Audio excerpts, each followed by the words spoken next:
है कि एक तरफ सरकार जो है वो महंगाई राहत कैंप लगाती है। सरकार कहती है कि जो जनता है उसको महंगाई की मार जो लगातार पड़ रही है उससे जनता को राहत मिले, इसके लिए महंगाई राहत कैंप का आगाज कर रहे हैं। दूसरी तरफ बीजेपी के नेता जाते हैं, लैपटॉप का वायर निकाल देते हैं। तो आपको क्या लगता है कि राहत पर आखिर रार क्यों मची है?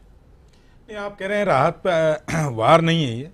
ये राहत कैंप नहीं है, राजस्थान का आफत कैंप है। आफत कैंप ऐसे है दीपक जी, आपने कहा कि मदन दिलावर जी ने जो वायर निकाल दिए। मदन दिलावर जी ने वायर नहीं निकाले। मदन दिलावर जी ने, आप वीडियो पूरा दिखाइएगा, उन्होंने पूछा है कि पटवारी कहाँ है, तो पटवारी की जगह जो है नरेगा कर्मी बिठा रखे हैं। नरेगा कर्मी जमाबंदी देगा क्या? कहीं पे नरेगा चतुर्थ श्रेणी के कर्मचारियों को कंप्यूटर पे बिठा रखा है। उन्होंने कहा कंप्यूटर में रजिस्ट्रेशन करो, तो उन्होंने कहा रजिस्ट्रेशन हो ही नहीं सकता क्योंकि कंप्यूटर काम नहीं कर रहा, नेटवर्क नहीं आ रहा।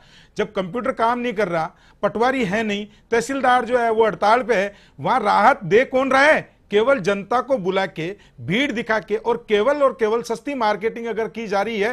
तो मदन दिलावर जी ने कहा कि जब कुछ हो ही नहीं रहा तो भैया ये कंप्यूटर खोल के क्यों बैठे हो आप, इसको बंद कर दो। अगर उसके लिए जनता को सच्चाई से अवगत कराने के ऊपर राजकार्य में बाधा डालना आप कहते हो और उसको कहते हो कि नहीं इन्होंने ऐसा किया है, तो कोई बात नहीं है, हम उसको भुगतने के लिए तैयार है। आज अगर महंगाई के लिए माननीय मुख्यमंत्री जी को आज याद आ रही है, 4.5 साल तक माननीय मुख्यमंत्री जी कुंभकर्णीय नींद के अंदर सो रहे थे। दीपक जी आप ये बताइए, आप तो पत्रकार है, मैं तो आपके माध्यम से ये जानना चाहता हूं कि 4.5 साल में पिछले 6 महीने पहले महंगाई बढ़ी है क्या? पिछले 6 महीने पहले जो है सिलेंडर के दाम बढ़े हैं क्या? आप किसको दे रहे हो?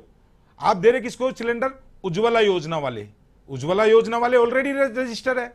आप पेंशन जिनको दे रहे हो वो पेंशन कर्मी पहले 700 रुपए पा रहे हैं, ऑलरेडी रजिस्टर्ड है। जिनको विकलांग है, विकलांगों को पेंशन मिल रही है, विकलांग ऑलरेडी रजिस्टर्ड है। आप विकलांगों को, बुजुर्गों को, महिलाओं को राहत कैंप में इसमें बुला रहे हो और भीड़ दिखा रहे हो, रजिस्ट्रेशन करने का, राहत देने का जो है वो ढोंग कर रहे हो। राजस्थान के अंदर पेट्रोल है दीपक जी, कितनी बार, मैं तो, मेरे मित्र बैठे हैं, अभी पूछिएगा आप इनसे, बताएंगे नहीं, इधर उधर घुमाएंगे। कितनी बार राजस्थान सरकार ने वेट कम किया? देश के अंदर सबसे ज्यादा महंगा पेट्रोल बिकता है राजस्थान के अंदर।